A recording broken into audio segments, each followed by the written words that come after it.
గరికపాటి నరసింహారావు. గారెలు అసలు బాగానే ఉంటాయి, మినపప్పు లేదు, నూనె లేదు, వస్తున్నా అక్కడ పొయ్యి కింద కట్టెలు కూడా లేవు, గారెలు ఉండాలి నీకు బ్రాహ్మణ. హిందూ పురాణాల్లోని ఇతిహాసాలను, గొప్ప పౌరాణికాలను, రకరకాల తాత్వికాలను, విషయాలను అద్భుతమైన ప్రవచనాల ద్వారా రెండు తెలుగు రాష్ట్రాల ప్రజలకు వివరిస్తూ సంప్రదాయ విలువల్ని తనదైన రీతిలో కాపాడుతున్నారు సహస్రావధాని పద్మశ్రీ గరికపాటి నరసింహారావు గారు. మంచి చెడ్డ ఆలోచించకుండా ఏ తోస్తే చేసేవాడు ఏమిటో సుఖపడుతూ ఉంటాడు. ఆయన చెప్పే ప్రవచనం కానీ ఏ చిన్న విషయమైనా కానీ చెప్పే తీరు, ఆకట్టుకునే విధానం అద్భుతంగా ఉంటుంది. దేని గురించో మనం అతిగా జాగ్రత్త పడుతున్నాము అంటే అది పెద్ద వ్యాధి, దీన్ని అతి వ్యాధి అంటారు. చాగంటి గారు ఏ విషయమైనా ముక్కుసూటిగా చెప్తే, గరికపాటి మాత్రం చెప్పే విషయాన్ని నవ్వుతూ, చెలోక్తులు విసురుతూ, చెంప చెళ్ళు మనిపించేలా కఠినంగా చెప్తారు. నీ చెయ్యి నా చెయ్యి, నీ మూతి నా మూతి చూసి చెప్పడానికి కాదు అది, దాన్ని అలా చేసేసారు మహానుభావులు, వారికి నమస్కారం. ఒక రకంగా చెప్పాలంటే చాగంటి చెప్పే విషయాలు ఎంత అద్భుతంగా ఉంటాయో గరికపాటి విషయాలు కూడా అంతే బాగుంటాయి. ఎవడు ఓర్పుతో నిలబడగలడో వాడు విశేషభూషణమును ధరించినవాడు.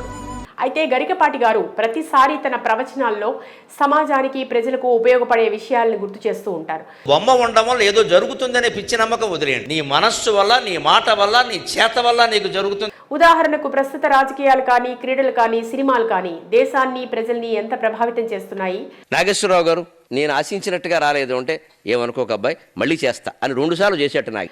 ఆ ప్రభావం వల్ల దేశ ప్రజలు ఏ విధంగా తయారవుతున్నారు, ముఖ్యంగా యువత ఏ విధంగా ఉంటుంది, ఇలాంటి విషయాలను బోధిస్తూనే క్రీడను యుద్ధంగా తీసుకుంటున్నాం. మనం క్రీడ అన్నాక ఓసారి గెలుస్తాడు, ఓసారి ఓడిపోతాడు. అంత ఒత్తిడి పెంచకూడదు క్రీడాకారుల మీద. తనకు తోచిన విధంగా యువతను సన్మార్గంలో నడిపించేందుకు మంచి మాటలు చెప్తుంటారు. సంకల్పం, భక్తి, జ్ఞాన, వైరాగ్యాలు కలిగిన వాడిని, నవగ్రహాలు కాదండి 18 గ్రహాలు ఉన్నవాడిని ఏం చేయలేం. ఇదిలా ఉంటే గతంలో 3 సంవత్సరాల క్రితం ఒకసారి పుష్ప మొదటి భాగం విడుదలైనప్పుడు ఈ సినిమా చూసి గరికపాటి చాలా సీరియస్ అయ్యారు. నిన్నగాక మొన్న బాగా విజయవంతమైన పుష్ప సినిమాలో స్మగ్లర్ కదండి హీరో అంత ఏమైనా అనుమానం ఉందా? పుష్ప సినిమా సమాజానికి హానికరం అన్నారు. ఇలాంటి సినిమాలను ప్రోత్సహించకుండా తక్షణమే బహిష్కరించాలని మండిపడ్డారు. ఇప్పటి వరకు స్మగ్లింగ్ గొప్పతనం అని చెడిపోయిందే ఈ సినిమా కారణంగా. ఈ వ్యాఖ్యల్ని కూడా ఆయన ఓ ఇంటర్వ్యూలో మాట్లాడుతూ చెప్పారు. ఎర్రచందనం స్మగ్లింగ్ చేసే వ్యక్తిని హీరోగా చూపించడం ఎంతవరకు సమంజసం? మరి స్మగ్లింగ్ వాడిని మీరు హీరో చేశారు. సినిమా మొత్తం స్మగ్లింగ్ చూపించి చివరిలో మంచిగా చూపిస్తాం, తదుపరి భాగం వరకు వేచి చూడండి అంటారు. ఇది ఎంతవరకు న్యాయమని, ఈలోపు సమాజం చెడిపోవాలా అని ప్రశ్నించారు. ఏమన్నా అంటే తర్వాత ఎప్పుడో మేము చివరిలో 5 నిమిషాలు మంచి చూపిస్తాం, తీసే వరకు ఇక్కడ సమాజం చెడిపోవాలా? నాకు అర్థం కాదు. ఇక స్మగ్లింగ్ చేసే వ్యక్తి తగ్గేదేలే అంటాడా? ఇప్పుడు అదొక ఉపనిషత్ సూక్తి అయిపోయిందని కోప్పడ్డారు. పైగా స్మగ్లింగ్ చేసేవాడు తగ్గేదేలే అంటాడా? అది పెద్ద ఉపనిషత్ సూక్తి అయిపోయింది వేళ.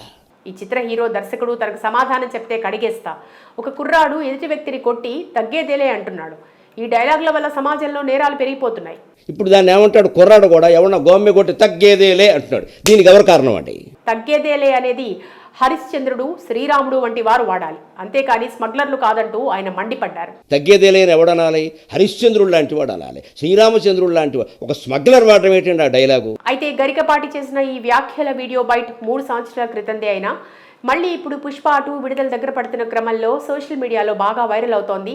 నెటిజన్స్ కూడా ఈ వీడియోను బాగా షేర్ చేస్తున్నారు.